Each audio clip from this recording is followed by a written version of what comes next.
শেখ হাসিনা আওয়ামী লীগ গলা টিপে হত্যা করেছে, দাফন করেছে দিল্লিতে উল্লেখ করে বিএনপির স্থায়ী কমিটির সদস্য সাবেক প্রতিমন্ত্রী সালাউদ্দিন আহমেদ এসব কথা বলেন। তিনি বলেন, পৃথিবীর নিকৃষ্টতম এবং জাতিসংঘ স্বীকৃত খুনির নাম শেখ হাসিনা।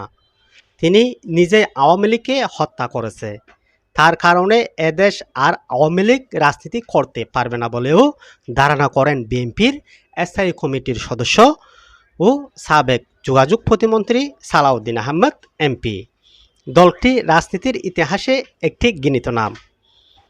সোমবার 17 ফেব্রুয়ারি কক্সবাজার জেলা বিএনপির আয়োজিত এক সমাবেশে প্রধান অতিথির বক্তব্যে তিনি এসব কথা বলেন।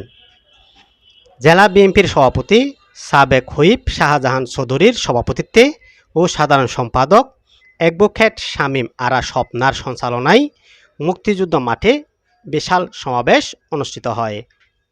কক্সবাজারবাসীর একটা প্রাণের দাবি, সবাই বলেছে, আমি শুধু উচ্চারণ করতে চাই, এই সরকারের কানে দিতে চাই, বাংলাদেশের একমাত্র কক্সবাজার জেলা এবং চট্টগ্রামের একটু অংশ, এখানে সমস্ত লবণ উৎপাদন হয়।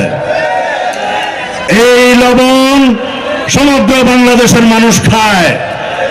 সুতরাং কক্সবাজারের লবণ চাষীদের সাথে ন্যায় বিচার করুন, নিমক হারামি করবেন না, লবণের ন্যায্য মূল্য দিতে হবে।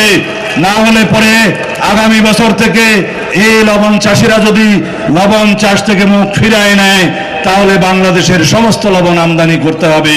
সুতরাং সরকারকে অনুরোধ করব, আপনারা কক্সবাজার সফরে আসুন, চাষিদের সাথে কথা বলুন, বিস্তর লবণ আমদানি করবেন না, বাংলাদেশের লবণ চাষকে আপনারা উৎসাহিত করুন, লবণের ন্যায্য মূল্য আপনারা প্রদান করুন, এই দেশের লবণ চাষিদেরকে বাঁচতে দিন। ধন্যবাদ সবাইকে। বাংলাদেশ জিন্দাবাদ। এর আগে সকাল থেকে দলে দলে বিএনপি অঙ্গ সহযোগী সংগঠনের জেলার বিভিন্ন নেতা কর্মীরা সমাবেশে যোগদান করেন। এ সময় উপস্থিত ছিলেন বিএনপির সাংগঠনিক সম্পাদক মাহবুবুর রহমান শামীম, সহ সাংগঠনিক সম্পাদক ব্যারিস্টার মীর হেলাল উদ্দিন, হারুনুর রশিদ, কক্সবাজার জেলা সাবেক এমপি লুৎফর রহমান কাজল, আলমগীর মোহাম্মদ মাহফুজ উল্লাহ ফরিদ, জেলা বিএনপির সহসভাপতি এনামুল হক, চকরিয়া পৌরসভা বিএনপির সভাপতি ও সাবেক মেয়র নুরুল ইসলাম হায়দার সহ অসংখ্য সিনিয়র নেতৃবৃন্দরা সমাবেশে বক্তব্য রাখেন।